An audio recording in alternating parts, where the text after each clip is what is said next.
de la materia y biomoléculas, que son las moléculas que componen a los seres vivos. ¿Cuáles son los niveles de organización? Los seres vivos están caracterizados, entre otras cosas, por poseer una organización celular. Es decir, determinadas moléculas se organizan de una forma particular y precisa e interactúan entre sí para establecer una estructura celular. Que es lo que hace rato ya habíamos hablado. ¿Cómo empezamos? Del átomo se forma todo el sistema.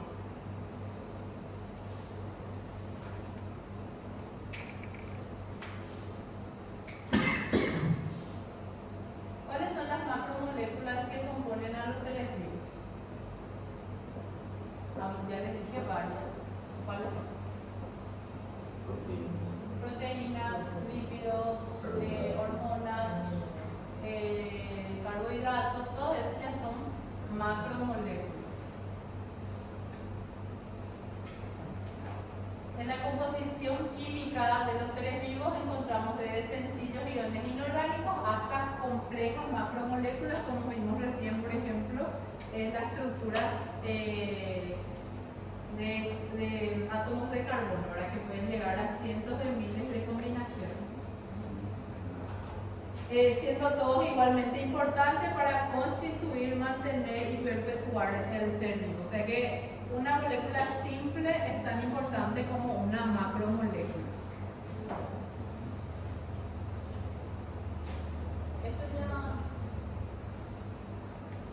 Los compuestos orgánicos representan el 30% de la composición química de los seres vivos, como biomoléculas, como los carbohidratos, proteínas, lípidos, ácido nucleico, todo lo que ustedes ya dijeron. Y las inorgánicas constituyen el restante, ¿verdad? Ustedes saben que nuestro organismo está formado por 70% de agua, que es una molécula inorgánica, y también por iones como el sodio, el hierro, calcio, potasio y todos los demás que podemos encontrar en cantidades variables pero pequeñas, pero igual son importantes para el buen funcionamiento del sistema en general. Si yo tengo niveles muy altos de potasio, ¿qué puede pasar? Puedo sufrir un infarto, el corazón puede parar. La misma cosa si los niveles de sodio están desregulados, ¿sí? Entonces, por más que existan en pequeñas cantidades, son muy importantes para el buen funcionamiento del sistema general.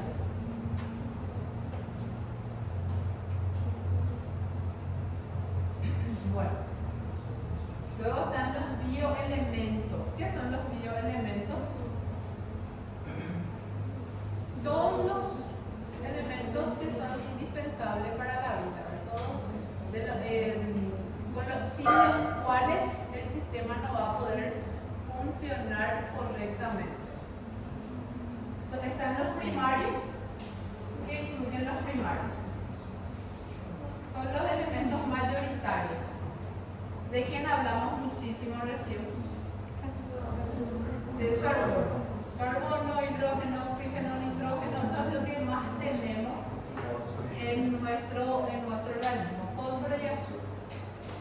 Los secundarios son, los encontramos formando parte de todos los seres vivos en una proporción de hasta 3,9% todos juntos. Como dijimos recién, tenemos, comparado con la cantidad de carbono que hay, la cantidad de sodio es bastante pequeña.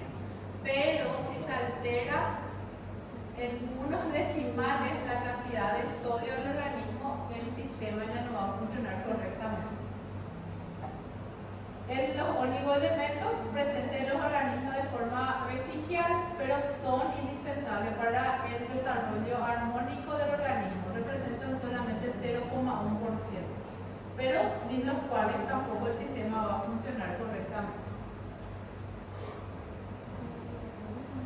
65% de estos bioelementos está formado por oxígeno, 18,5% por carbono, 9,5% por hidrógeno y 3,3% por nitrógeno. ¿Sí? Si yo tengo una variación pequeña en estos números, ¿qué va a pasar? El magnesio, miren un poco el magnesio, 0,1%. Pero si esa concentración se altera, el sistema nervioso, por ejemplo, no va a funcionar correctamente. Lo mismo pasa con el que yo les dije hace rato, el potasio, dice 0,4%. Si esos niveles se alteran, ¿qué va a pasar? El paciente puede llegar hasta morir por un cambio en la concentración brusca de potasio. ¿Sí? Tenemos en bajísima cantidad comparada con el resto o con los elementos primarios, pero sin ellos el sistema no va a funcionar correctamente. Los bioelementos primarios eran los más abundantes, forman entre ellos enlaces covalentes muy estables compartiendo sus pares. Los secundarios están íntimamente relacionados en sus funciones y de su proporción depende el mantenimiento de fisiológicas vitales, como por ejemplo la presión osmótica, el equilibrio hidroelectrolítico, regulación de líquidos. ¿Qué pasa si mi equilibrio hidroelectrolítico está alterado? ¿Qué pasa con la presión?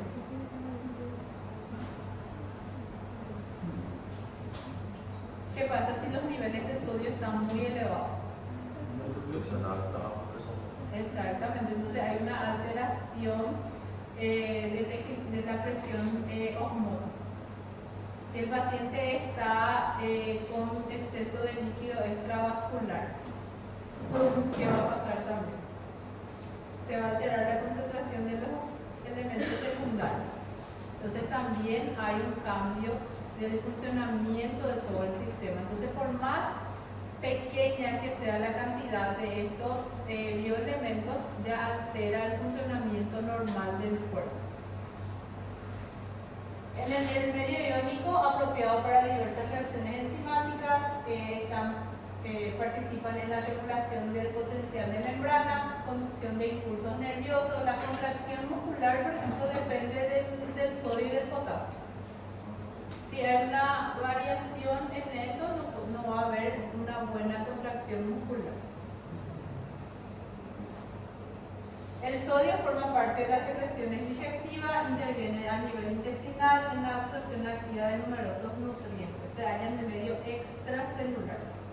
El potasio es esencial para el automatismo cardíaco, la actividad de enzimas relacionada con la síntesis proteica y para evitar la desagregación de los ribosomas. Bueno, si el potasio participa en la síntesis de proteína, ¿qué va a pasar si yo tengo déficit de potasio? Va a haber déficit en la síntesis de proteínas y sin proteínas todo el metabolismo se ve alterado. La pérdida de potasio causa hipotonía, hiporreflexia, alteración de la conducción del impulso nervioso y puede llevar a la muerte por paro cardíaco. ¿Sí?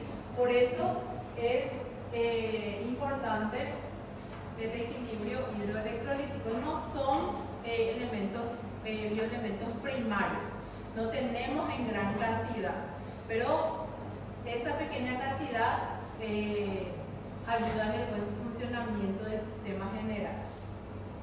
El calcio, ¿dónde tenemos calcio? El organismo humano adulto contiene entre 850 a 1500 gramos de calcio. El 99%,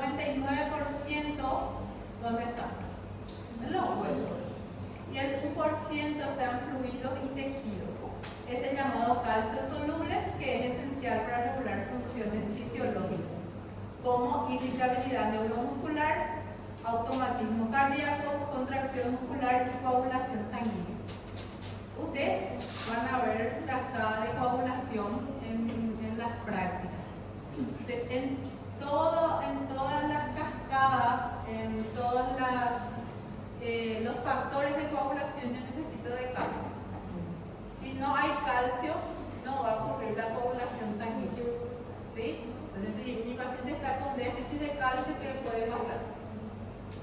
Además de los problemas óseos, puede sufrir una hemorragia. ¿Por qué? Porque no va a activar.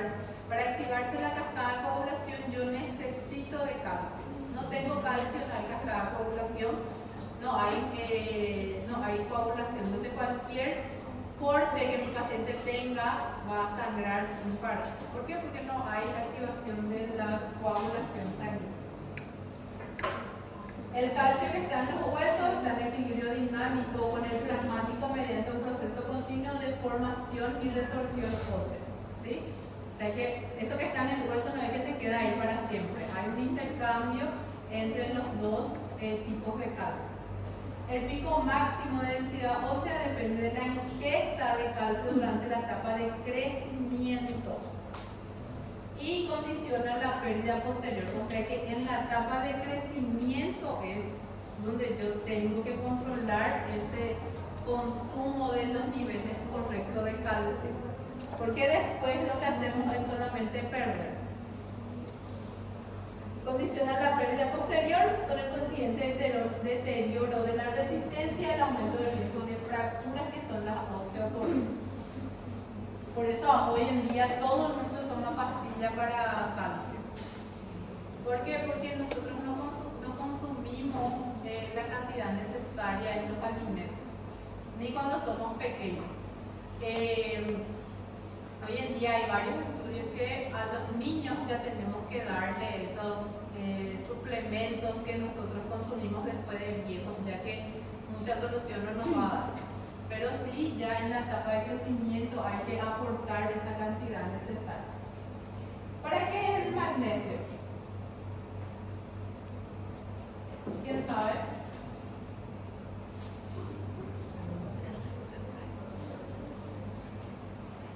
Los transportes a través de las membranas celulares para el intercambio iónico depende de magnesio. ¿Sí? La transmisión del código genético depende del magnesio. El metabolismo proteico también está regulado por la cantidad de magnesio. Es un catión fundamental, es un catión intracelular fundamental. Interviene en más de 300 reacciones enzimáticas relacionadas con el metabolismo energético. ¿Sí? Entonces hay una variación pequeña, porque el valor, la concentración de magnesio en la sangre generalmente es de 1.7 a 2.5 miligramos por decilitro. Es poquísimo. Entonces, pero eso baja de 1.7 a 1.4, el paciente ya puede tener consecuencias graves. En los vegetales forma parte de la molécula de clorofila, interviene en la transmisión del impulso nervioso, ayuda a mantener la integridad del sistema nervioso central. Por eso a todos los pacientes que están con un poco de alteración mental o aquellos pacientes que sufrieron algún accidente, siempre se le hace la dosificación de magnesio para ver si esas consecuencias neurológicas posteriores no se deben a la pérdida de magnesio. El yodo, el 80% se localiza en la glándula tiroidea. ¿Para qué sirve el yodo? Es fundamental en el metabolismo de la formación de las hormonas tiroides. Si no hay yodo, no hay hormonas tiroides. ¿Sí? Y ustedes saben que las hormonas tiroides participan en muchísimas rutas metabólicas hormonales. ¿Sí? Entonces ahí empieza todo. El hierro es un mineral esencial para el metabolismo energético y oxidativo. Se encuentra en todas las células, estableciéndose dos compartimientos. Existe una parte funcional y existe también la reserva de hierro. ¿Para qué es importante el hierro? Algo que ustedes saben. ¿Cómo? Transporte de oxígeno. Exactamente, o sea que tenemos hierro en los glóbulos rojos. De ese hierro depende la unión del oxígeno. ¿Sí? El zinc es esencial para la actividad de más de 70 enzimas, ya sea por su molécula o por la que requiere como cofactor, por la molécula en sí, o a veces es utilizada como cofactor. Se relaciona con la utilización de energía, síntesis de proteína y protección oxidativa.